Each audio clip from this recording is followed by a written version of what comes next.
ನಮಸ್ಕಾರ, ನಮ್ಮ ಚಾನಲ್ಗೆ ಸ್ವಾಗತ. ನಾನು ಇವತ್ತು ಹೀರೆಕಾಯಿ ಪಲ್ಯ ಮಾಡ್ತಾಯಿದ್ದೀನಿ. ಹೀರೆಕಾಯಿ ಸಣ್ಣ ಸಣ್ಣದಾಗಿ ಹೆಚ್ಚು ಮಾಡ್ತಾಯಿದ್ದೆ ಮಾಮೂಲಿಯಾಗಿ. ಇದು ಒಂದು ಸ್ಪೆಷಲ್ ಪಲ್ಯ ಹೀರೆಕಾಯಿದು. ಈ ಥರ ಸ್ವಚ್ಛವಾಗಿ ಮೇಲಿಂದೆಲ್ಲ ಸಿಪ್ಪೆ ಎಲ್ಲ ತೆಗೆದು ಸ್ವಚ್ಛವಾಗಿ ತೊಳೆದ್ಬಿಟ್ಟು ಈ ಥರ ಉದ್ದುದ್ದಾಗಿ ಹೆಚ್ಚಿಟ್ಕೊಂಡಿದ್ದೀನಿ, ಬದನೆಕಾಯಿ ಥರ. ಈಗ ಇದಕ್ಕೆ ಫ್ರೈ ಮಾಡ್ಕೊಳ್ಳೋಣ.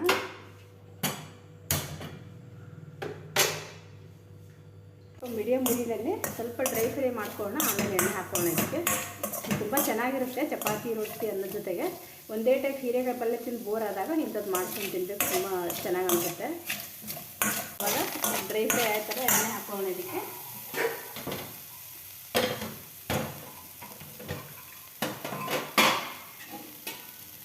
ಸ್ವಲ್ಪ ಎಣ್ಣೆ ಜಾಸ್ತಿ ಬೇಕಾ, ಜಾಸ್ತಿ ಅಂದರೆ ವಿಪರೀತ ಹಾಕೋ ಅಗತ್ಯ ಇಲ್ಲ, ನೋಡ್ಕೊಂಡು ಹಾಕ್ಕೊಳ್ಳಿ ಅಷ್ಟೇ. ಸ್ವಲ್ಪ ಫ್ರೈ ಮಾಡಬೇಕಲ್ವ. ಒಂದು ಹೀರೆಕಾಯಿ ತೊಗೊಂಡಿದ್ದಾನೆ. ಹೀರೆಕಾಯಿ ಇದಕ್ಕೆ ಎಳೆಯಾಗಿರಬೇಕು. ತುಂಬ ದಪ್ಪ ಬಲ್ತಿರೋ ಜೊತೆ ಹೀರೆಕಾಯಿ ಮಾಡೋಕ್ಕೂ ಬರೀ ಟೇಸ್ಟ್ ಆಗೋದಿಲ್ಲ. ಅದು ಸ್ವಲ್ಪ ಎಳೆಯದಾಗಿತ್ತು ಅಂದರೆ ಚೆನ್ನಾಗಿರುತ್ತೆ ಪಲ್ಯ. ಇದರಲ್ಲಿ ಸ್ವಲ್ಪ ಫ್ರೈ ಮಾಡ್ಕೊಳ್ಳೋಣ ಎಣ್ಣೆಯಲ್ಲಿ.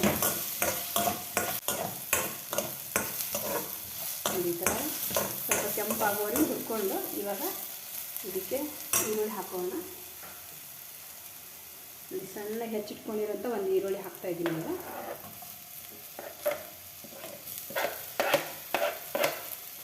ಈರುಳ್ಳಿ, ಸ್ವಲ್ಪ ಕರಿಬೇವು ಸೊಪ್ಪು ಇವಾಗ ಹಾಕ್ಕೊಂಡ್ಬಿಡ್ತಾಯಿದ್ದೀನಿ. ಸ್ವಲ್ಪ ಒಂದು 4 ಎಲೆಯಷ್ಟು ಕರಿಬೇವು, ಕೊತ್ತಂಬರಿ ಸೊಪ್ಪು ಇದೊಂದು ಸ್ವಲ್ಪ ಹಾಕ್ತೀನಿ. ಇದೆಲ್ಲ ಸ್ವಲ್ಪ ಫ್ರೈ ಮಾಡ್ತೀನಿ.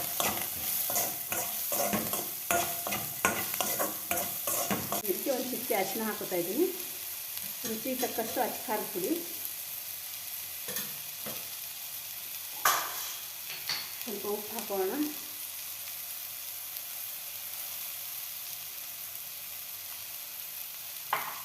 ಇದನ್ನು ಫ್ರೈ ಮಾಡಿ.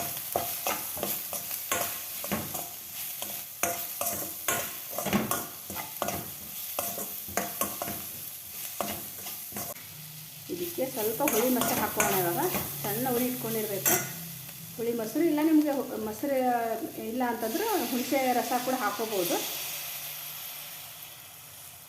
ಮೊಸರು ಹಾಕೋದ್ರಿಂದ ಸ್ವಲ್ಪ ಫ್ಲೇವರ್ ಚೆನ್ನಾಗಿ ಬರುತ್ತೆ, ಅದಕ್ಕೆ ಅಂತ ಮೊಸರು ಹಾಕೋದು ಈ ಥರ ಅಡುಗೆಗಳಿಗೆ ಫ್ರೈ ಮಾಡಿದಾಗ. ಇಲ್ಲಪ್ಪ ಮೊಸರು ಬೇಡ ಅಂದರೆ ಹುಣಸೆ ರಸ ಕೂಡ ಹಾಕೋಬಹುದು. ಚೂರ ಹುಳಿಯ ಮೊಸರು ಹಾಕಿರೋದ್ರಿಂದ ಅಂತ ಸ್ವಲ್ಪ ಸಕ್ಕರೆ ಆಗ್ತದೆ. ಯಾಕೆ ಆಲ್ರೆಡಿ ಹೀರೆಕಾಯಿ ಸ್ವಲ್ಪ ಸ್ವೀಟಿಸೇ ಇರುತ್ತೆ ಅದು.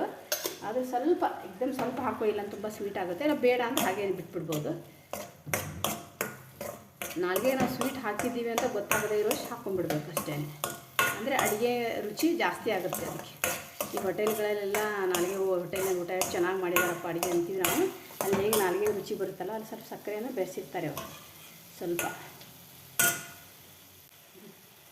ಇದು ಕಡಲೆ ಬೀಜದ ಪುಡಿ. ಕಡಲೆ ಬೀಜನ ಹುರಿದು ಸಿಪ್ಪೆ ತೆಗೆದು ಈ ಥರ ಮಿಕ್ಸಿ ಹಾಕಿಟ್ಕೊಂಡಿರ್ತೀನಿ. ಫುಲ್ಲೊಂದು ಬಾಟಲ್ ಇತ್ತು. ಇದ್ರದ್ದು ಒಂದಿನ ವಿಡಿಯೋ ಮಾಡ್ತೀನಿ, ಮಾಡಿಲ್ಲ. ಇವಾಗ ಇದ್ರೆ ಒಂದು 2 ಸ್ಪೂನ್ ಹಾಕೋಣ.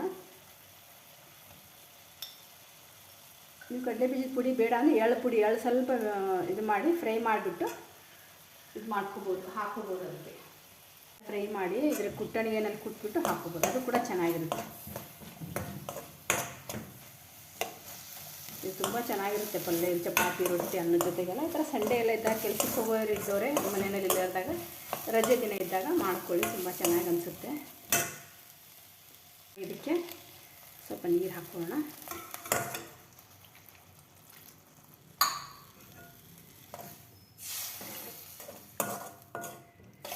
ತಳ ಹತ್ತುತ್ತೆ ಇದು ಕಡಲೆ ಬೀಜದ ಪುಡಿ ಹಾಕಿರೋದ್ರಿಂದ. ಅದಕ್ಕೆ ಸ್ವಲ್ಪ ಸಣ್ಣ ಉರಿ ಇಟ್ಟು ಬೇಯಿಸ್ಕೊಂಡ್ಬಿಡ್ಬೇಕು. ಒಂದು 10-15 ನಿಮಿಷ ಸ್ವಲ್ಪ ಹೀರೆಕಾಯಿ ಎಲ್ಲ ಮೆತ್ತಗಾಗೋ ತನಕ ಬೇಯಿಸ್ಕೋಬೇಕು. ಚಳ ಮುಚ್ಚಿ ಒಂದು 10 ನಿಮಿಷ ಬೇಯಿಸ್ಕೋಣ. ಇವಾಗ ಆವಾಗ ಸ್ವಲ್ಪ ಓಪನ್ ಮಾಡಿಬಿಟ್ಟು ಈ ಥರ ತಿರುಗಿಸ್ತಾ ಇರಬೇಕು, ಇಲ್ಲಾಂದರೆ ತಳ ಹತ್ಕೊಂಡ್ಬಿಡುತ್ತೆ.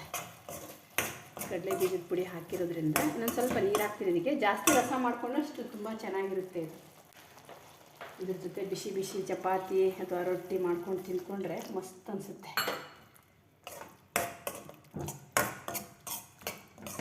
ಇದು ಗಮ್ ಅಂತ ಇದೆ ಹೀರೆಕಾಯಿ ಪಲ್ಯ. ಇನ್ನೊಂದು ಸ್ವಲ್ಪ ಬೇಯಿಸ್ಕೊಳ್ಳೋಣ. ಉಪ್ಪು ಖಾರ ನೋಡಬೇಕು ಅಂದರೆ ಸ್ವಲ್ಪ ಈ ಥರ ರಸ ತೊಗೊಂಡು ಕೈ ಹಾಕ್ಕೊಂಡು ನೋಡ್ಕೊಂಡ್ಬಿಡಿ. ಆಮೇಲೆ ಬೇಕಂದರೆ ಇನ್ನೊಂದು ಸ್ವಲ್ಪ ಹಾಕ್ಕೋಬೋದು.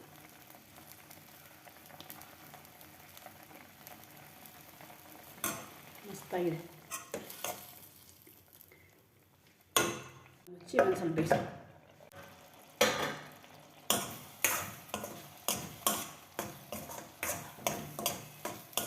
ಮಸ್ತ್ ಹೀರೆಕಾಯಿ ಪಲ್ಯ ರೆಡಿಯಾಗಿದೆ. ಇದನ್ನು ಆಫ್ ಮಾಡ್ತಾಯಿದ್ದೀನಿ ಸ್ಟವ್ನ. ನೀವು ರಸ ಇನ್ನೂ ಸ್ವಲ್ಪ ಜಾಸ್ತಿ ಬೇಕು ಅಂದರೆ ಇನ್ನೂ ಸ್ವಲ್ಪ ನೀರು ಹಾಕ್ಕೊಳ್ಳಿ, ಬೇಡ ಅಂದರೆ ಇಷ್ಟೇನು ಕೂಡ ಬಿಡ್ಬೋದು. ನಾನು ಇಷ್ಟೇ ಬಂದ್ ಮಾಡ್ತಾಯಿದ್ದೀನಿ.